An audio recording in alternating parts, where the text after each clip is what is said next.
Como colônia, o Brasil viveu os ciclos do pau-brasil, do açúcar e do ouro. No Império, começou o ciclo do café, também voltado à exportação e produzido por escravos. Um ano depois da abolição, chegou a República. O ciclo do café acabou em 1929, quando o mundo quebrou.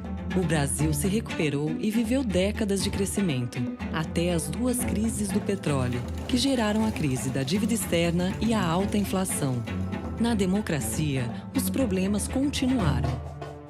Vieram os planos Cruzado, Bresser, Verão e Collor. Mas a inflação continuava a crescer, passando de 2.800% ao ano. Era preciso um plano inovador.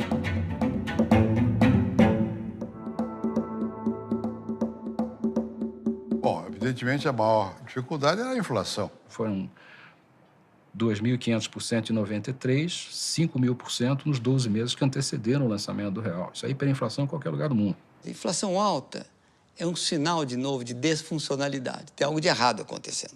15 anos de inflação alta seguidos. Isso não é um resfriado, isso é uma patologia muito séria, uma doença terminal. O país tem hiperinflação por um conjunto de coisas. A inflação no Brasil tinha algumas causas estruturais. Se você não, digamos assim, não se preocupar em reverter as condições que levam à hiperinflação, qualquer programa de estabilização dura um tempo e depois falha. Pedro Malan sempre dizia, para todo problema complexo, tem sempre uma solução simples e errada.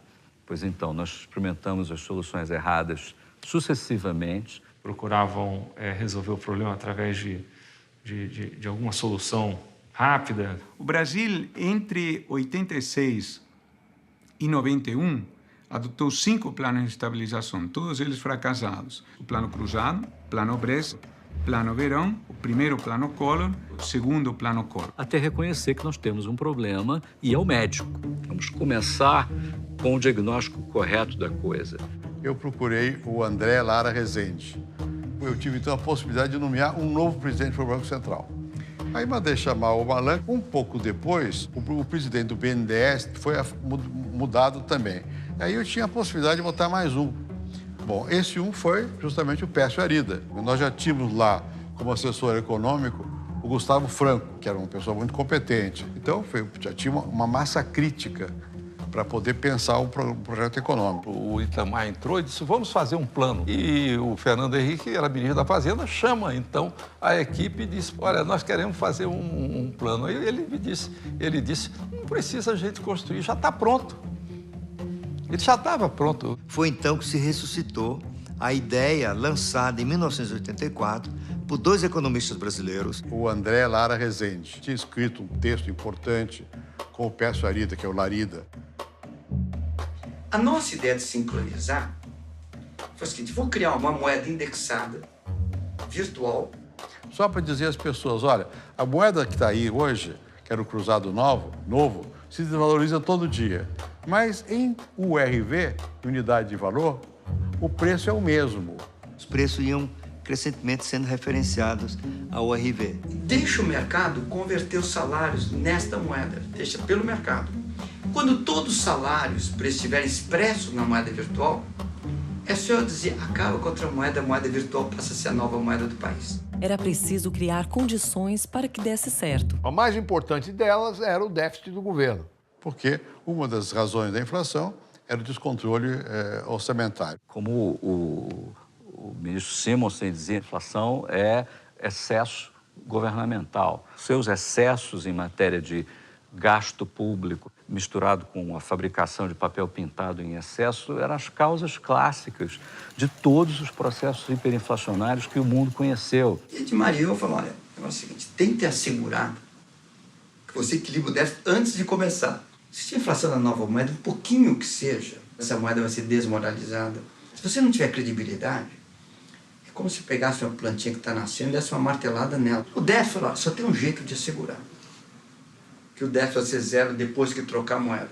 Já está zero antes. Você fala assim, o máximo do poder que um grupo de uma equipe econômica tem é o poder de não lançar a estabilização. Precisa negociar politicamente uma solução para que ocorte o déficit. O André Lara foi quem fez a redação fundamental para mandar ao Congresso. O Fernando Henrique foi capaz de conquistar, digamos assim, o apoio de segmentos importantes do Congresso.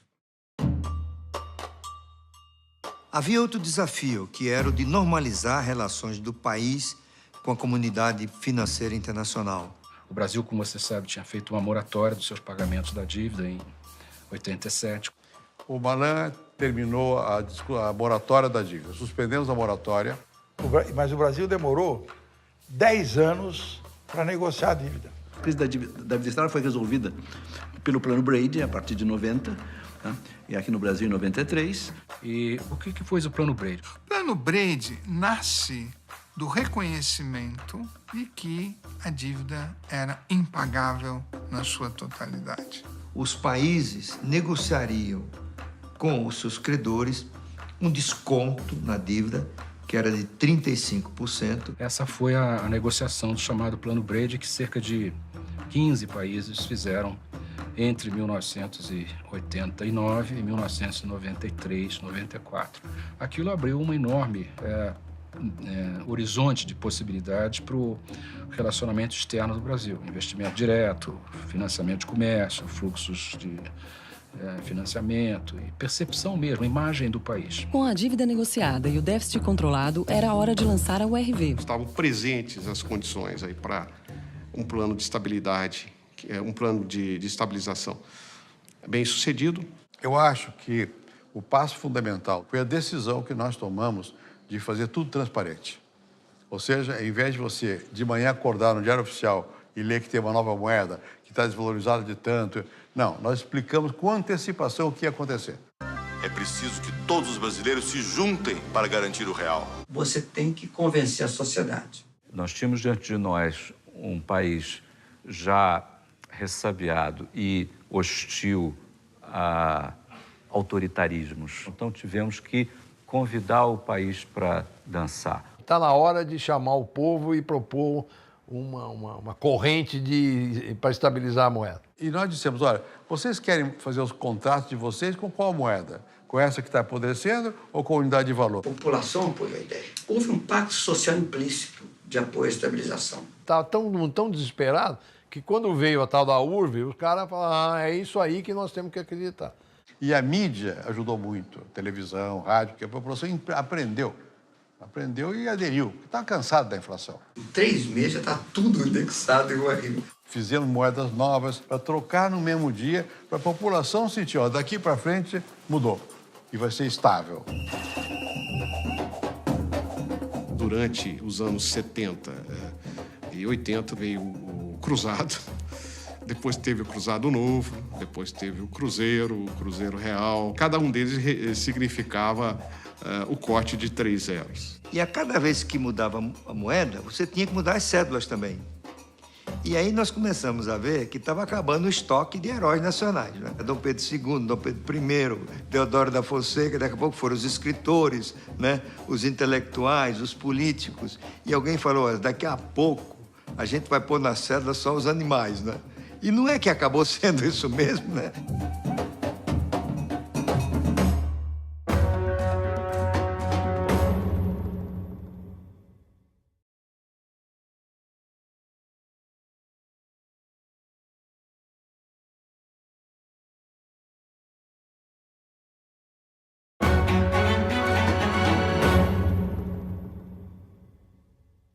Finalmente, era hora de lançar o real. Então, quando chegou o dia 1º de julho... Trocou a moeda. Finalmente, a URV virou o real. A conversão da velha moeda para o real era um número de 4 algarismos. 2,732, algo assim, não é? E muita gente pensou, olha, vai ser complicado, né? Escuta, ninguém vai conseguir dividir por quebradinho. A gente foi para a feira do nosso bairro.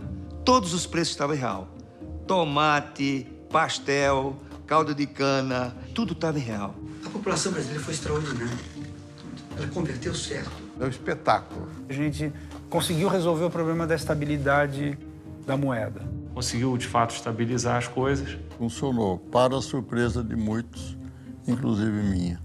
O Brasil já era uma economia razoavelmente aberta e a dívida externa estava negociada. O Brasil já voltava a ter acesso a financiamento externo para financiar importações. Quando o Plano Real provocou uma súbita explosão da demanda, o desabastecimento não ocorreu.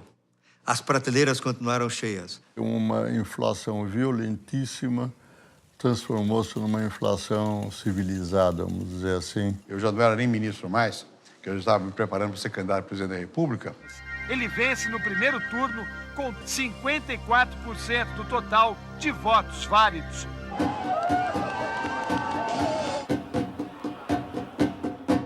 Quando você organizou a economia com a inflação, a primeira consequência foi que a linha de pobreza caiu 10, 12, 15 pontos por cento. São milhões de pessoas que ingressam na sociedade de consumo. Esse fenômeno de formação da classe média, ele começou quando derrubou a inflação. No Plano Real, você teve um aumento de 32%, 33% para 37% da população, com renda acima, renda familiar total acima de R$ 2.004. Política de sustentação do aumento real do salário mínimo, que começou em 93. Foi feito um grande reajuste do salário mínimo de R$ 70 para R$ 100. Isso provocou uma redução de pobreza e desigualdade. Na verdade, eu acho que o principal efeito da estabilização foi muito mais, como o próprio nome diz, a estabilização trouxe estabilidade, trouxe capacidade das pessoas se planejarem em relação ao futuro. A desigualdade diminuiu, mas muitos bancos quebraram. Com a inflação era difícil entender o que se tinha. O que é natural, a inflação mascara os problemas. Quando você vai para uma moeda estável, você obriga e de repente a realidade aparece. Mal comparando, se tiver alguém nadando pelado quando a maré baixa, você vê quem estava nadando pelado. O que se via era, no fundo, a realidade dos números. Entre os corpos nadando pelados, digamos assim, tinham bancos privados. Os bancos quebraram, claro. Os bancos viviam da inflação. Eles tinham uma quantidade muito grande das suas receitas oriundas do floating, da inflação, digamos. Basicamente, aquilo que a gente chama receitas inflacionárias. E essas receitas desapareceram da noite para o dia. Esses bancos tiveram dificuldades e entraram em insolvência. Então, você enfrentou, no alvorecer da nova moeda, a mais violenta, dramática e ampla crise bancária que o Brasil jamais teve em sua vida. 100 bancos quebraram. Dos 10 maiores bancos, 6 estavam quebrados. Bamerindos, Econômico, Nacional. Mas também tivemos problemas de bancos públicos, né? Porque o Banco do Brasil estava quebrado também. A Caixa também estava. O Banespa também estava quebrado. Tivemos que adotar medidas muito impopulares para preservar o sistema financeiro. Se não for feito nada nesse momento, o prejuízo não é mais de um banco que quebrou e poderíamos ter uma crise econômica grave. Isso poderia gerar desemprego e recessão. E aí teve a Operação Proer, que é muito mal entendida, mas que foi uma engenharia financeira brilhante. O Banco Central decretou intervenção nessas organizações. Os acionistas perderam tudo e tiveram o seu patrimônio indisponibilizado. Os banqueiros perderam seus bancos, mas o correntista não perdeu seu dinheiro. O Banco do Brasil se transformou numa empresa, Caixa Econômica também, ao invés de ser aquela ligação direta para fazer favor político. Nós começamos a construir aí um sistema financeiro sólido, né, que se mostrou suficientemente resistente, resiliente às crises que tivemos depois. Mesmo com os problemas que apareceram, o real era um sucesso. E no ano de 1998, foi, na verdade, o ano calendário com a menor taxa de inflação da nossa história. 1,6% ao ano. Mas, é claro, não foi um plano de estabilização que resolveu o problema no dia 1º de julho de 94. Ali começou uma fase. Foram anos depois da URV e do real para continuar criando condições para a moeda permanecer, como permanece até hoje, dentro de um certo grau de estabilidade. Eu diria que o principal problema, o fundamental desafio, continua sendo essa modernização do setor público, a reforma do Estado, o equacionamento de problemas de finanças públicas, aí entendido como governo federal, Previdência, estados e municípios e estatais. Um vazamento importante que havia eram os bancos estaduais. A dívida dos estados aqui, ninguém nem sabia de quanto era. Todos os estados tinham seus bancos estaduais e os bancos estaduais emprestavam recursos aos seus acionistas controladores, vale dizer, aos estados, e não pagavam. Os bancos estaduais brasileiros eram, na verdade, controlados pelos governadores. Na prática, tinham uma licença para matar. Uma parte deles foi usada de forma distorsiva. O empréstimo que era feito para o governo estadual, também para os grupos próximos ao governo do Estado, grupos políticos, enfim. A diferença é que o banco privado pode quebrar.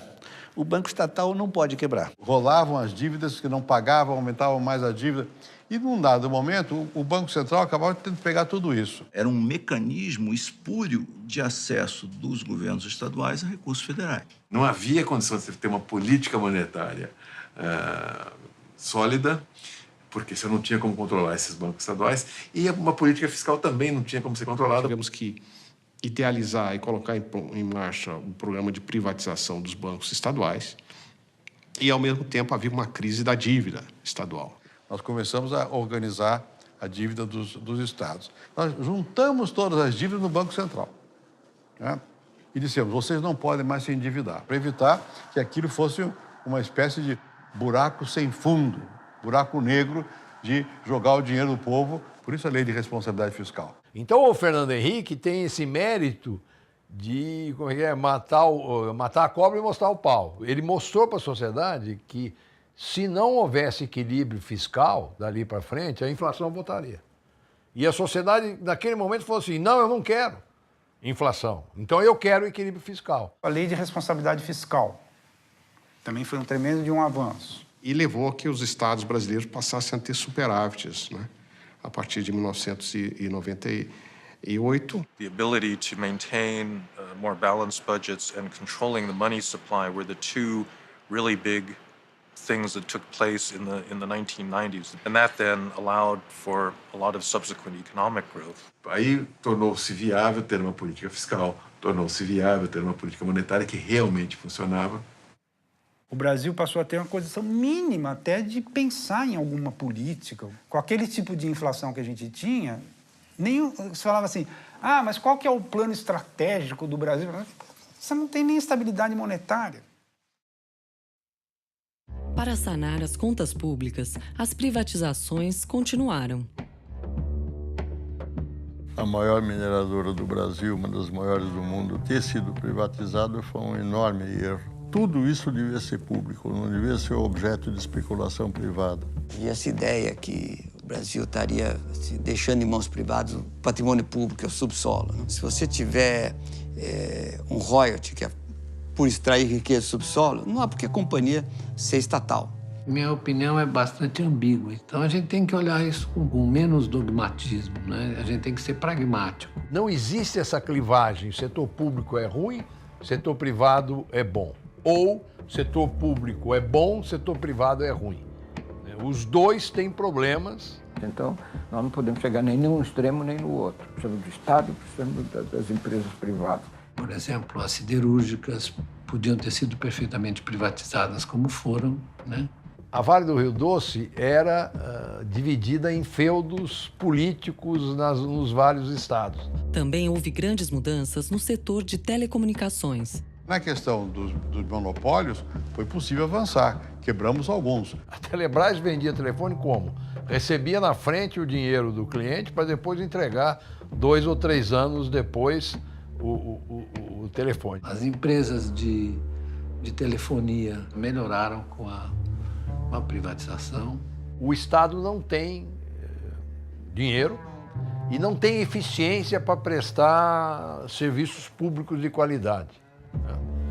Por outro lado, a empresa privada, ao prestar serviços de natureza pública, corre-se o risco de ela concentrar nos cidadãos que têm condições de pagar mais caro. Então, como é que se resolveu isso?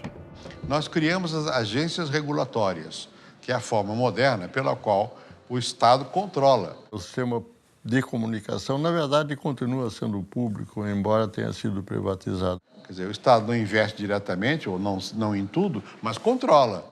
Fernando Henrique foi reeleito em 1998. Foi então que chegaram os primeiros grandes testes do real. Já em 97 começa a crise dos países asiáticos. A crise da Ásia, que foi em 97, se agravou mesmo ao final de 97, e depois, em 98, nós tivemos a crise da Rússia, depois atingindo o Brasil. E em 99, a crise brasileira.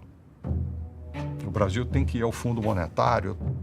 Houve uma crise de balanço de pagamentos e eu fui convidado para assumir o Banco Central. A taxa de câmbio já tinha sido forçada a flutuar e eu fiz com uma proposta de manter a taxa de câmbio flutuando. O câmbio flutuante, basicamente, é quando o governo não controla o valor da moeda frente às outras moedas.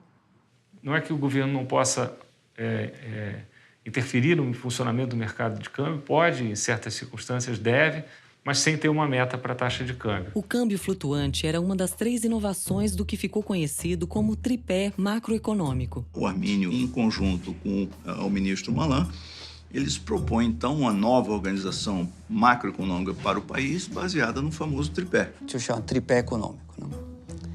Que era a ideia que você tem que ter superávit fiscal expressivo, o câmbio tem que flutuar e a inflação tem que ficar na meta. Eu acho que o Brasil entrou nos eixos, vamos dizer assim, definitivamente naquele momento. As metas para a inflação pressupõem a autonomia do Banco Central. Estabelecer o compromisso do Banco Central de perseguir de forma autônoma um objetivo, que é a meta da inflação. Quer dizer, é independente, não para fazer o que quiser. Não são metas do Banco Central, são metas do governo. O Banco Central tem que trabalhar de uma forma muito racional, não pode trabalhar emocionalmente ou atendendo clamores políticos, populares ou de curto prazo. Na virada do século, a desigualdade passou a diminuir mais rapidamente. A partir do começo dos anos 2000, Bolsa Escola, Bolsa Alimentação, você procurava chegar nas pessoas e nos lugares mais pobres. Você tira da extrema pobreza para um patamar de conforto, de dignidade, de sonhos, de projetos.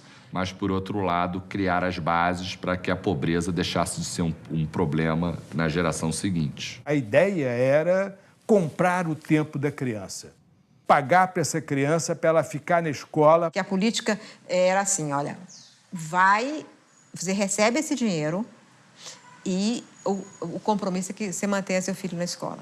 Você conseguiu levar de 20%, 18% para próximo de 3, 2, o número de crianças, o percentual de crianças fora da escola. Esta criança que está na escola vai ter uma produtividade 100 vezes maior do que o pai dela. Aquelas pessoas passam a entrar no mercado de trabalho e isto faz com que a economia como um todo se fortaleça. E isso é muito bom para a economia. Evidentemente que trouxe mais empresas para o Brasil, mais investimento, mais capital de investimento direto. Nesse sentido, se o programa Bolsa Família der certo, ele é autofágico, ele vai diminuindo.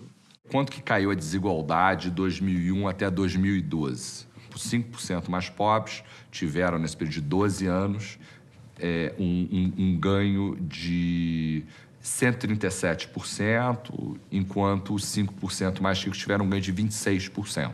Com a aproximação das eleições de 2002, o Brasil teve que enfrentar uma nova crise. Tem um imenso terremoto quando a eleição do Lula, causado por medo do próprio Lula. Inclusive, seu partido totalmente contra o Plano Real, fizeram um escândalo, aquele negócio todo. O PT era contra a abertura, o PT era contra a privatização, o PT era contra quase tudo.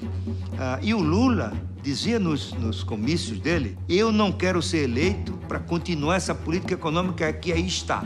Então, ele lançava uma grande dúvida de descontinuidade. Muitos esperavam uma política monetária e fiscal completamente diferente daquela que, de fato, era uma política visando equilibrar as finanças e a economia do Brasil e voltar a crescer.